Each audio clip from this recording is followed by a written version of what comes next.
Greetings, friends. Good morning. I'm drinking my coffee and getting prepared for the day. Sorry I missed yesterday. I was up very late, and I'm actually in the middle of putting the finishing touches on another video, but we're going to go over Bounding into Comics first. And where did the chat go? There we go. What's up, Jesse? What's up, Berta Prey? Kapla. Good morning. Oh, coffee is so glorious. Slept in again. Okay. So I'm curious. I'm currently doing, hang on, I gotta get up. Where'd it go? There it goes. Currently doing something on the Access Media right now when it comes to, guess what? Captain Marvel. I dug up an article, which I try to do. I try to dig up stuff that not everybody's doing about basically an article trying to get out ahead of Comic-Con, because I believe in about a week when we go there's a big Hall H Marvel panel. That's going to be the biggest event of Comic-Con for most, where they're going to announce Phase 4. And I fully believe that they will announce the new phase of movies, and that Brie Larson's, we'll find out if Brie Larson's Captain Marvel is indeed going to be the future of the MCU. I'm leaning towards it is. I'm leaning towards they have, if you look at the bottom line, they have every reason to believe that if you only look at the bottom line. Now, we all assume that Kevin Feige is smarter than that, but he's not the sole decision in Marvel, believe it or not. So, but I wanted to see this. This is pretty interesting. There's my boy, Young Ripper, Eric July, entertainment critic, the editor-in-chief of Ankler, and former editor of the LA Times, Gawker, BuzzFeed, Yahoo, and HitFix, Richard Rushfield, put the Access Media on blast in his latest breakdown of the weekend's box office. While discussing the box office performances of yesterday and late night, Rushfield called out the Access Media and the entertainment studios. We've come to this bizarre place where the boundaries between the roles of critic, political activist, fanboy, and box office reporter have completely dissolved.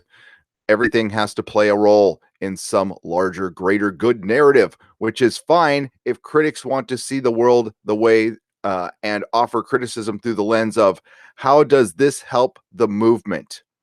It's harder to justify if you're supposedly covering box office for the film industry and filtering your business analysis through that lens, or that lens watered down via general media hoopla.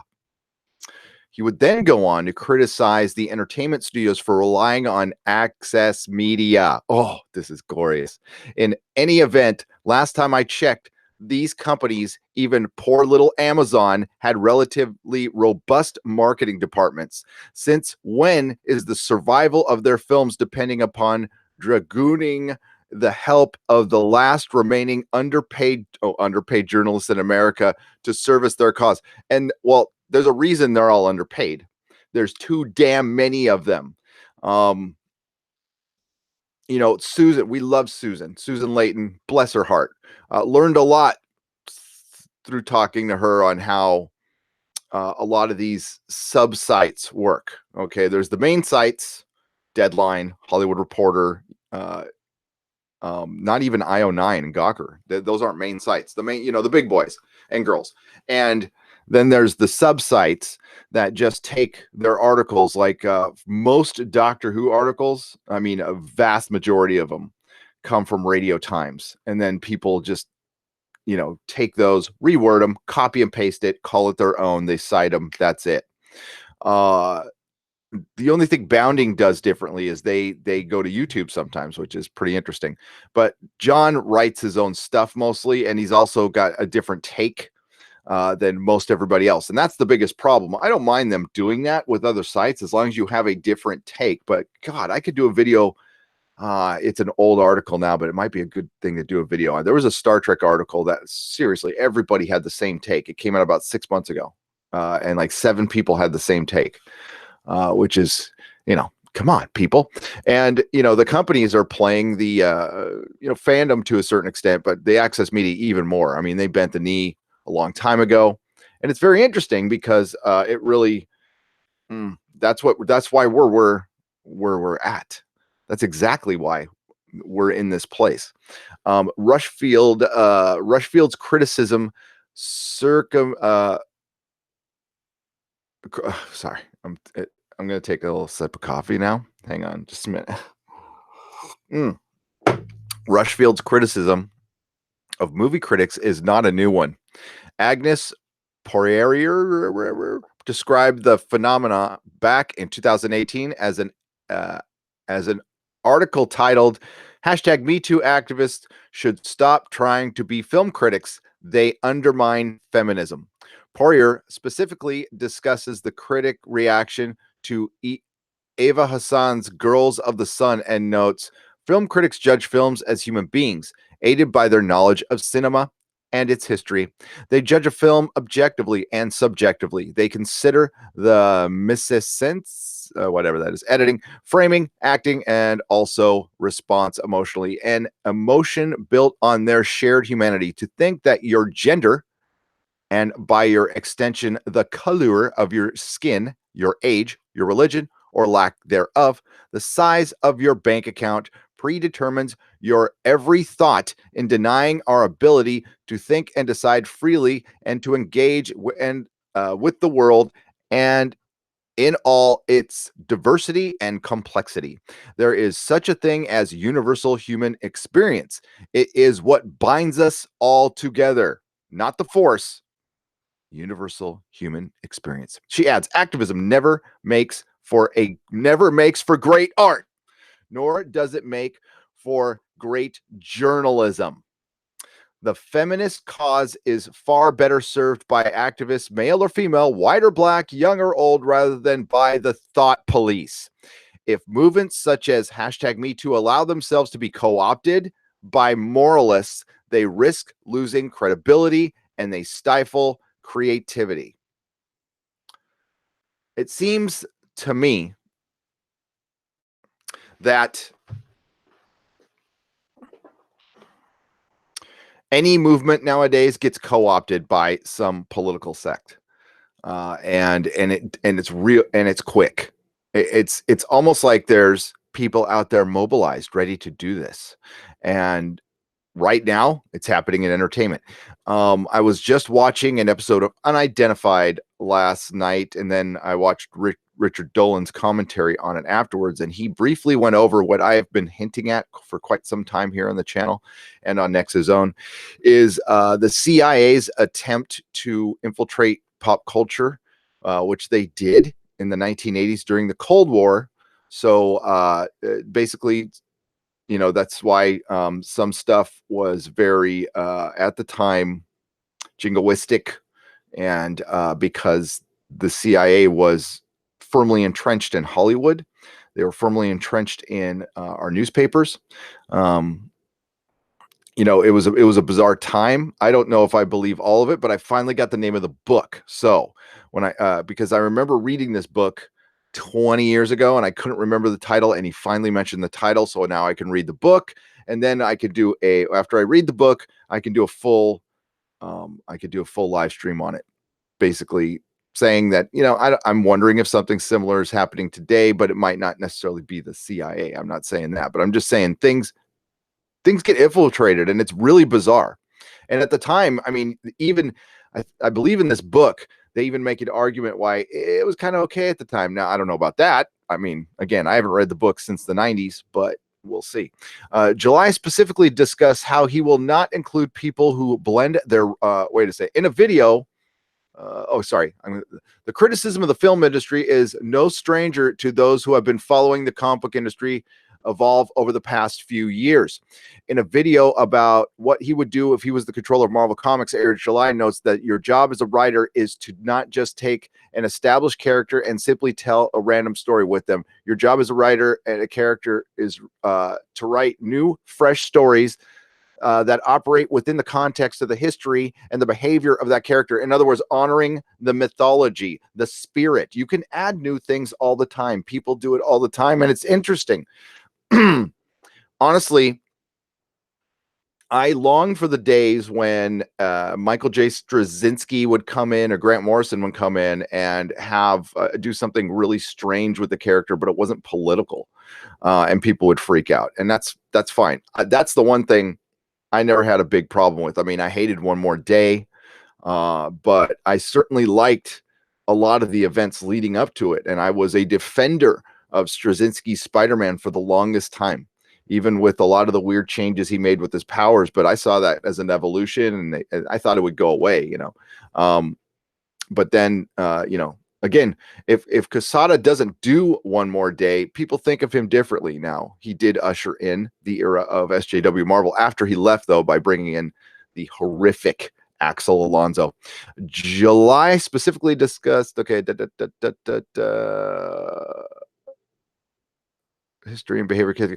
July specifically discussed how he will not include people who blend their writing with their activism. I want the best of the best, so you can leave your social agenda at the door and take that mess to some other comic company. What will not happen is you trying to inject your personal, social, and political agenda into the character just because you want to see it played out.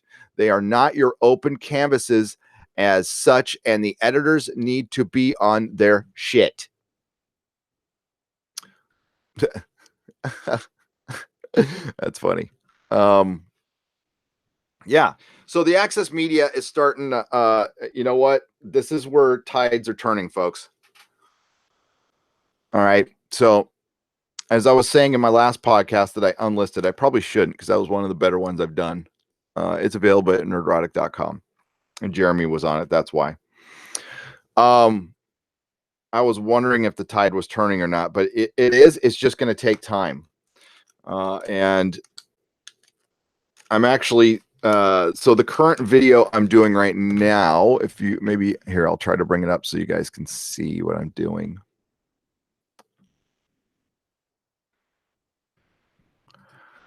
I don't know if you can see it. And I'll get to the chat in just a second. Sorry.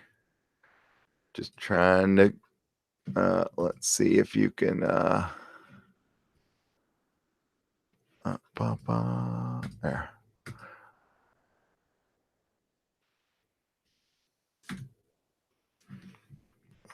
All right. This is, yeah, this is like the most basic editing program in the world. It's called ScreenFlow. It's super easy.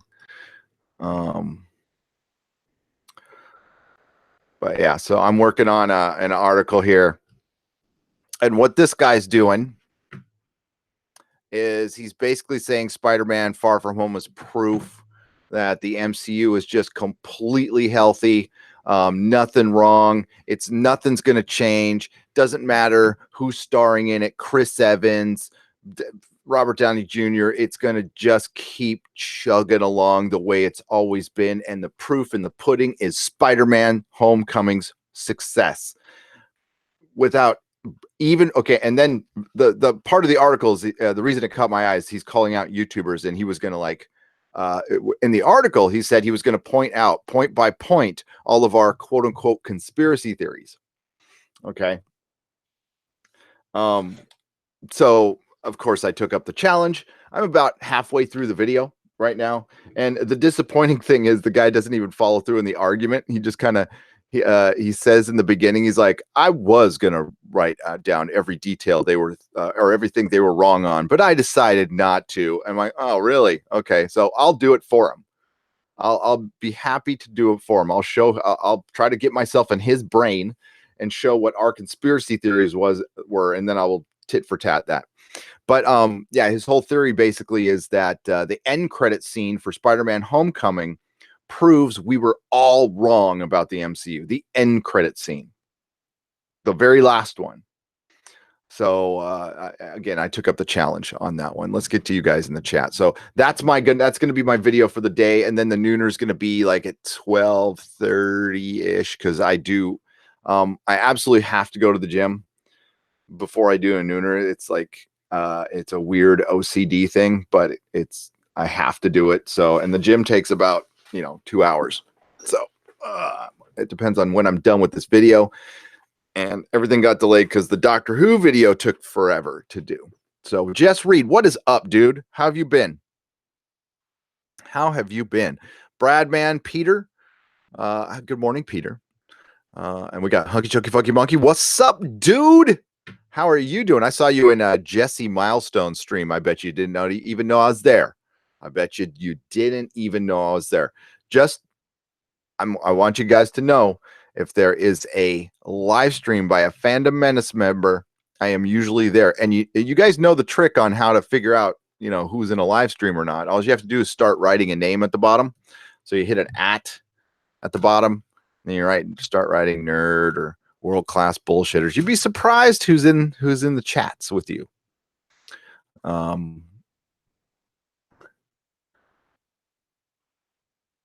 Better getting back into the streams. That's good.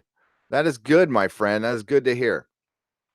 What's your routine at the gym, Peter? Well, okay. So Monday, Wednesday, Friday, I do light weights. Because I don't go to the gym to get all swole. That's not my goal at all. I'm mainly like a cardio lightweight guy because I like to stay limber because I'm an old man. So I'll do 30 minutes on the treadmill, 30 minutes on the elliptical, sometimes 45 minutes. It depends on the day. Tuesday, Thursday, I do 45. So Tuesday, Thursday, 30 minutes treadmill, 45 elliptical, sit-ups. Then on Monday, Wednesday, Friday, it's 30 minutes on the treadmill, 30 minutes on the elliptical, sit-ups. And then I do some shoulders, chest, and arms. I don't really work on my legs because I do a bunch of cardio. So that's fine. My weight is cool. I'm glad I've maintained, I was getting kind of big for a while, and that's what I started ramping up my workout. But one of the reasons I believe there was a lot of reasons why I relapsed a few years ago, but one of the main reasons was I stopped working out. Working out is really important for me anyway in my sobriety. It's a very important thing, and if I don't do it, I kind of go nuts. I kind of get like really neurotic. Dude, why is this screen not moving at all? There we go. I'm gonna spread that out a little bit. So yeah, this program right here, I mean, this is like Windows Movie Maker for and I'm a professionally trained editor, and I've Final Cut Pro was the thing I use the most.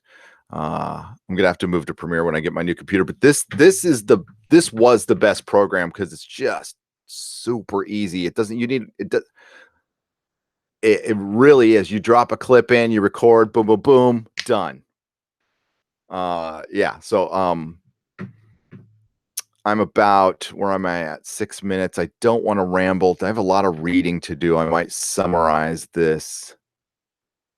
In other words, Captain Marvel was a hit, plain and simple, and nothing has happened to give Marvel any pause or cause to reconsider what was plain to see. Although we're sure on some corners of the internet, the rabbit hole is just being dug deeper. Yeah. But yeah, they specifically calls out YouTubers, but then he says he's going to give us specifics and gives us no specifics. He just says, boom, Spider-Man end credit scene. That's the MCU. You guys are idiots. I'm like, what? Okay. I don't know how many of you saw Spider-Man. That's why I'm not saying it, but the end credit scene did set up something that, I mean, nobody was surprised about. I'm like, all these people are going, oh my God, that credit scene. It's like, duh. So the next 3 movies, one's a prequel, Black Widow, which is really, I mean, listen, they did Scarlett Johansson wrong on this one, like big time wrong on this one. She deserved a movie that actually mattered to the plot. And now we're going to get some major retcon, some crazy dumb retcon, and wasting the Taskmaster on a prequel, which is stupid as hell. and she deserved to be in something moving the plot forward. People are over prequels, by the way, and this movie is not going to do well. I'm sorry, unless they put like 19 Avengers in it, and it sucks because Scarlet deserves better. But I mean, listen, she's a street level superhero that really should have lots of violence and death. She's a spy, and they're not going to do it. So it's going to be really homogenized and boring. And yeah, I like ScarJo. I do a lot, but they'll probably fill it with a bunch of intersectional feminism or not. Who knows? So the other two movies that are going ahead, or three, are that we know we're getting the Eternals and Guardians of the Galaxy 3, both galactic movies. Well, what's the galactic version of Shield? Duh. Plus, it's got a female lead, so of course they're gonna bring that in. And then we've got Black Panther 2 coming out and Captain Marvel 2, which are we know Black Panther's coming out and Captain Marvel is assumed, but we're all gonna find out in a week. So in a week, we're gonna find out that Captain Marvel and Brie Larson is taking over the MCU. She's the new boss. Although don't call her bossy. And that's what we're going to get. My workout consists of spending 10 to 15 minutes trying to get out of bed, 20 to 30 minutes of ablutions, 10 minutes to get downstairs on the to my chair. That's a good day. Sorry, hunky chunky funky monkey. You know what? You and Bird of Prey are both in tough situations. So you get all my prayers and thoughts, man. You do. I do not take this stuff for granted because there was a time I was in bad shape too. I wonder if there are any more girls, women buying comics now, but I highly doubt it. Every time I'm in a comic store, there are only nerds. Peter, yeah, I'd say the number of women buying comics now has gone down. I will honestly say it's gone down because it's gone down across the board. It's gone absolutely down across the board. So whatever gains they made in women buying comics, which was some major gains back in 2010, 11, 12, 13. My store, like I said, I went from having 0 female subscribers to my subscriber base being 30% female. Now that's because I tried. And yeah, and it was family friendly. But the thing is, here's the biggest deal. For so long, the biggest secret to talking to women is you talk to them as people. You don't get all weird and shy. You don't get overprotective. You just treat them like a person. I know it's a big secret, but that's it. That's the key to talking to a female in a comic book store is you go, hey, what's up? That's it.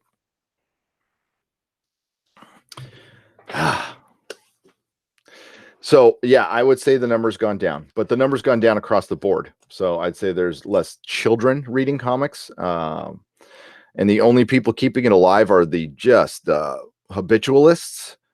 And, you know, there's probably some people trickling in from the movies, but not much. And they don't stay long because the comics are like these bland beige things where people, it's a bunch of 3D modeling as your boy Zach has put out. And it's people going out to get coffee and eating. Yeah, they're sitcoms now. It's fucking shit.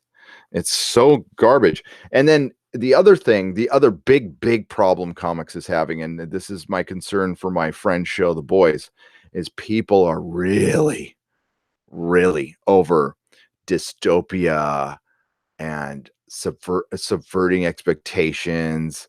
And The Boys might piss a lot of people off. Now, at the time, it was a great comic book. It was perfect for its time.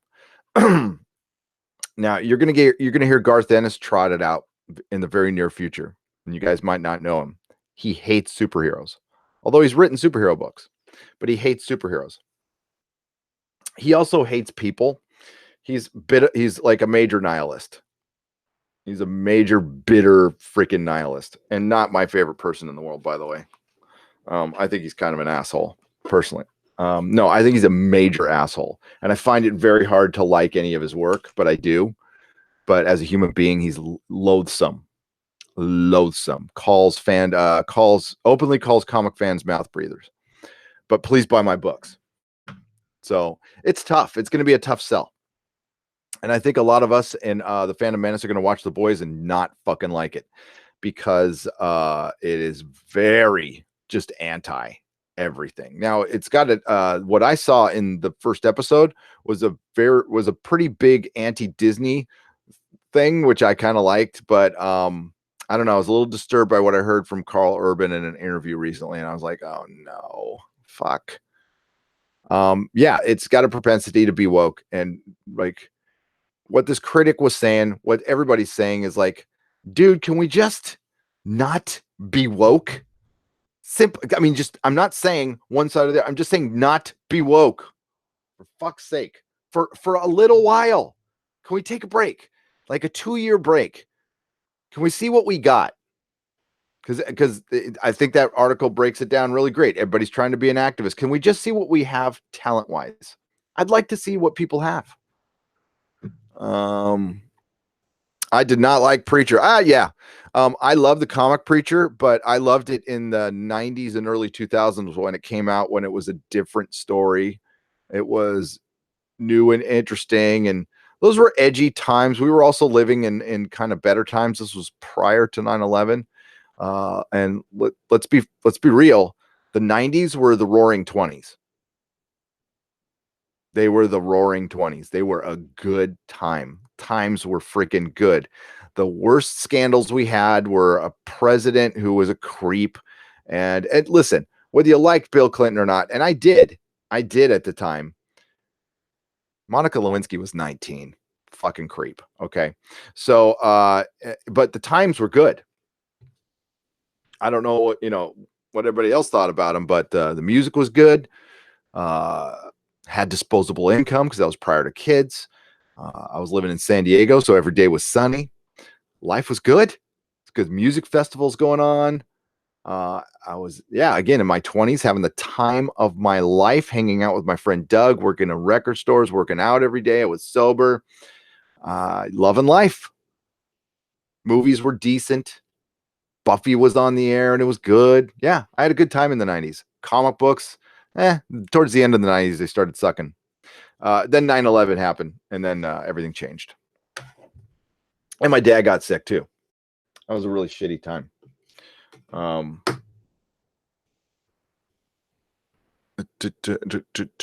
Lollapalooza, damn straight, Lollapalooza. I was at the very first one. Well, the first one in San Diego, not the very, very first one. First one in San Diego, which was, I believe, the third or fourth. I can't remember where the first one was. Giant Jane's Addiction fan. As a matter of fact, to the right of me, I have a Jane's Addiction signed guitar. I'm a Perry fan.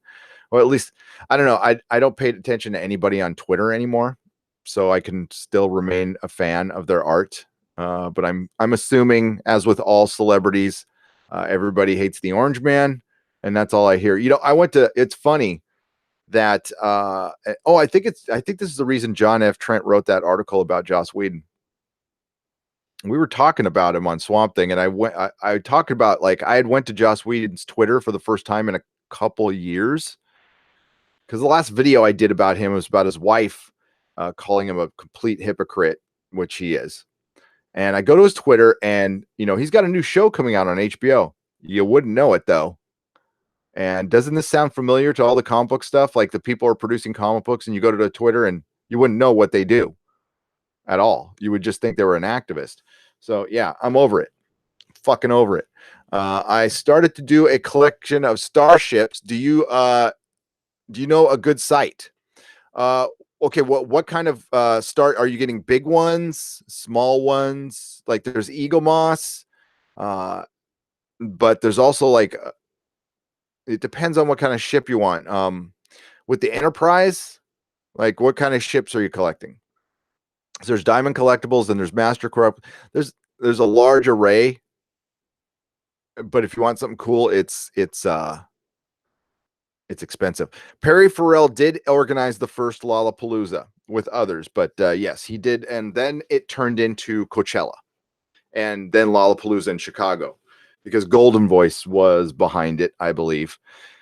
Perry helped organize the first Coachella. So Lollapalooza was cool. Then it got too big and corporate and faded out. Came back for a second, then faded out. Coachella started in 99, went to the first one and then the second one. And I went to the first 10. They were amazing. They were fucking fun. They are too corporate now, and there's like celebs walking around everywhere, and it's and I don't recognize the lineup because I'm old. The last Coachella I went to, I believe, was in 2011, 10 or 11, and I had already skipped a couple. But I went to 10 straight. Madonna, like walked right past me to get in her helicopter. People threw shit at her at Coachella because she arrived late, was kind of a biatch. Then Daft Punk came on and fucking everybody forgot about Madonna. It was great. Trust fund kids playing dress up. Yes. The only but sometimes you can mosh there, Stanley, and teach those little youngsters a lesson. Now I saw Rage Against the Machine get back together, and then the place almost burned down. And then they said they were going to do an album, and nobody ever heard from them again. Daft Punk is sick live. They are the best. I've always kind of liked them, but when I saw them live, I'm like, oh shit. I was sober as a priest. God, I had such high hope for Swamp Things. Then they cast the chick from Teen Wolf, and she sucks as an actor. Which one's from Teen Wolf? The main one or the reporter dude is terrible. She mumbles all the time. She's all, Abby, what are you doing, Abby? I'm on a case, and I'm gonna go over here, and this guy's gonna attack me with a crowbar, and I'm gonna fight him off with one fist. But then Ian Ziering's gonna come along, and I'm gonna go, hey, watch out, Ian. And then he gets hit in the head and almost dies. But that same crowbar I smacked away with one hand because I'm a whammon. Where did I get my Orville again? Ask Zachary. I got it from 3D. Here, I'll give you the guys the website right now. Hang on. Let me get over there. This is where you get ships from my boy Jeff McKelvey. Here comes the link. So yeah, so this is basically what is going to be this mooring thing. Is I need to figure out. I got to give you guys something on Patreon. My time until I either get some help, which is I don't know if that's ever going to happen. So before I go to Comic-Con, which will be this weekend, I'm going to change the tiers. They're going to be very basic. I think they're just going to be like you're going to get each tier is going to get different stuff. The higher tiers, we're going to actually talk, and you're going to be able to introduce subjects on Friday Night Tights, and you can participate in those segments if you so choose, or you can just, but it's basically request for the main live streams of a topic that you want covered, and you are welcome to come on to debate. So that's going to be the higher tier. The mid-range tier is going to be, you'll be on the credits, and then you'll get access to a hangout and an extra live stream. The $1, you'll probably be what you're going to do is you're going to get the morning stream like 3 times a week. So I'm just trying to make it fair but basic. I don't want to overextend myself because I don't want to have YouTube burnout. I'm old man. I am downgrading my Patreon so I can upgrade to oh, Jess Reed, thanks. You don't have to do that. I really appreciate it though. And I'm going to give you guys more content over here. Oh yeah, The Expanse and Doctor Who reviews and commentaries are coming back in a big way after Comic-Con, because it's going to be real. August is going to be just dead on YouTube. So I'm probably just going to focus really going to focus on just doing live streams and working over here on Patreon and doing live streams. As far as videos are concerned in August, it looks like it's just you're going to see a lot of YouTubers are freaking out already. And like this happens every year. It happens every year. The kids are out of school. People aren't watching YouTube as much. And it's the kids, it's the younguns who subscribe to people. The adults don't even know how to use the button. So that'll be that. I signed up for $1 and wouldn't it be the buck so Gary wouldn't have to bother shipping any stuff international. LOL. Thanks. I appreciate it. Most of that stuff is sold out. I mean, it was sold out a long time ago. But I still got a couple packages to go. But I don't have addresses. That's the problem. I can only ship to where I have addresses. So make sure your address is in your account. What's up, Svi? How much will the new page? They'll be the same. I mean, I'm not gonna. There'll still be $1 tier, a $5 tier, and I'll probably just keep it a $15 tier and keep it the same. But you'll just get each tier will get access to more stuff. I don't know. Maybe I'll. I don't know. I'm gonna make it the same for Subscribestar if you don't like Patreon. So it's gonna be your mirror. It's gonna be the same thing. As a matter of fact, I screwed up again. I was supposed to put this live stream on Subscribestar and I didn't do it. But I can do it now. They can see it as a video. What is it? Subscribestar. Yeah, there we go. Hang on just a second. God damn it. Yeah, such is life when you got to remember everything before you're fully caffeinated. It just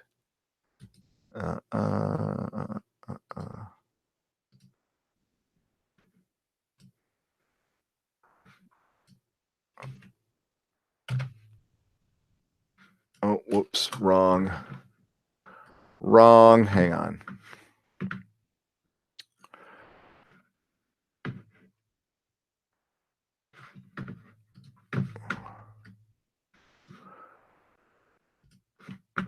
There we go. That's my link I'm looking for. So we're just going to get the Subscribestar kids a chance.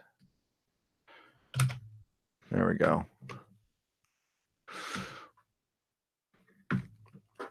All right.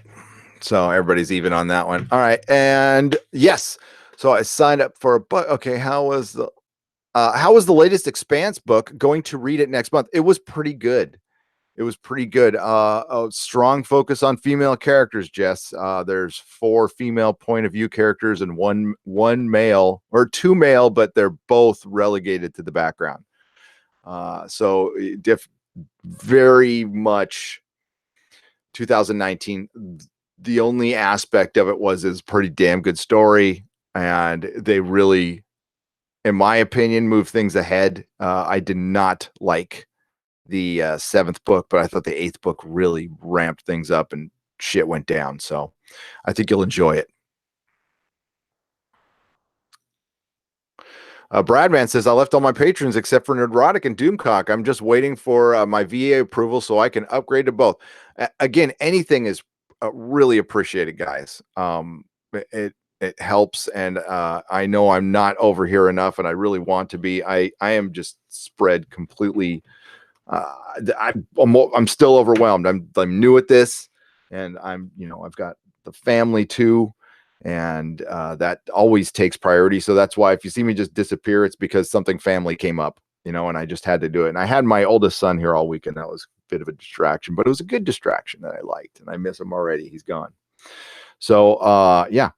But next week it's going to be weird because I'll be at Comic-Con. So I'll try to do some patron only stuff in the morning for you guys. So you'll hear groggy me in the morning prior to going to con, and then I'll try to do one thing a day just for you guys from con, and I'll be with Jeremy for a little while, maybe most of the con. I'm not sure. I don't know what the plans are, and hopefully I can, if any of you are going, I'd love to meet you. I'd absolutely love to meet you. Quarter Black Garrett from the Steven Crowder Show, I'm set to meet him. Chris Gore from DVD Tuesday from G4, I'm set to meet him. So we're going to get some fun guests on and hopefully get some business done while I'm down there. And hopefully I get to do some shopping because I want to shop. That's what I do at Comic-Con. I go right now. I am currently There's something I can't find, and it's bugging me because I sold it when I needed money. I straight up needed money, so I had to sell a couple Doctor Who toys. This was right after I sold the comic shop, got a new job. Things were kind of, I just didn't need a bunch of toys, so I sold my my Captain Jack toner figure, and fuck me, I cannot find one. That is like finding a unicorn. It's like finding the Holy Grail. It's like finding the Ark of the Covenant. Like, it doesn't exist anymore. I'm like, what the hell? I would have never sold it if I knew it was like this hard to get back. So that is what I'm looking for at con. And toner, I'll straight up say it. They're super gay toys. They're like the gayest toys ever. But it's Doctor Who, and I gotta have it. So, I don't mean that in a too derogatory. If you guys know what a toner figure is, believe me, toner figures are collected by people in Palm Springs. All right, they are. I freely admit it. But I mean, it's a fracking doll. Here, I'll show you. It's hang on. I mean, it's not as bad as a pop vinyl, but it's still I'm a collector of all things Doctor Who, and it is something I don't have. And I honestly, I sold it because maybe I'll get it again, and I wasn't that attached to it. But now, as a collector, when you find out it's something that's incredibly hard to get for some reason, and it's the only scale Jack. I have a custom 1/6 scale Captain Jack that I made. That's pretty good. But yeah, that's what I'm looking for. I'm also going to be looking for some old Megos. I'll be looking for some old Megos. I still need to get I need to upgrade my Mr. Fantastic Mego. But that's it. I want to do a little shopping. Go visit. We're supposed to meet Mike S. Miller there too. If you guys don't know, he's part of Comicsgate, but he's a great artist. And I've been seeing him on EVS's live streams, and I didn't even put it together. That's the Mike S. Miller who drew all the Game of Thrones comic books. I'm like, oh, that guy's awesome. So there you go. All right, everybody, have a great fuck Disney, by the way. Fuck Disney. I can say that this is unlisted. Fuck Disney. Fuck Disney. Fuck you, Disney. And oh, by the way, I'll be there. I'll be at Disneyland on Monday, the 15th. It looks like me and Jeremy, we're going to go reenact the fight at Toontown, and we're going to go see for ourselves if Galaxy's Edge is indeed a ghost town. So I am going, and I will be live streaming from there if I can. I don't know how the signal is. I will enjoy the gym, Stan. Thank you very much. Stanley, Jess Reed, Zachary Murray, Brad Mann, Glenn Saunders, Zvi Lebetkin, my good friend Zvi, what's up? Peter, is that Wirgens? Peter Wirgens? Sorry, Peter. Bird of Prey 5, Kapla, my friend. Anti-Tricker had to take most of the names out of the credits after getting privacy violations when someone was upset their name appeared in the credits. So stupid. It was so stupid. And somebody, yeah. So that's why I stopped doing them. So when I bring them back, it's just everybody's getting a first name. That's it. Unfortunately, everybody's getting a first name, and it's only going to be $5 and up. Because that I can't believe that happened. I'll do $1 and up, whatever. It's just gonna be first names though, just to keep everybody's, because I understand that. And sometimes people might try to contact me, and it's like, and again, don't try to contact me through Patreon. I have my Patreon messages set to ping my email, but it doesn't work all the time. The best place to contact me is on my email, Gary@nerdrotic.com. Please. Don't come. You can DM me on Twitter, but if you try to contact me on Facebook or Patreon or anything, it's just never going to get to me. It's never, ever going to get to me. Because again, until I get some help. Now I am, September, I'm bringing somebody on. He's a old friend of mine, a good old friend of mine. I'm bringing him on to help, somebody I can really trust, and he will be like my producer. And this is awesome because he and I, when we were kids, used to do like fake radio shows. So this is kind of cool. kind of full circle. I think it's rad. And yeah, when he comes on to help, things will be a lot better, believe me. But yeah, Best Enterprise is a massive 300 scale kit. Yeah, I just see those two in the back of Robert Meyer Burnett's room, and I covet those. So Stanley, Zach, or everybody, Bird of Prey 5. I hope you have a good day. Have a good live stream if you do that later. Everybody have a great day. Everybody who's watching this later, thank you very much for being a patron. Love you guys. The video will be out, God, hopefully soon. And the new Nerd will be 12:30 or 1 at this point. All right. Catch you later. Bye-bye.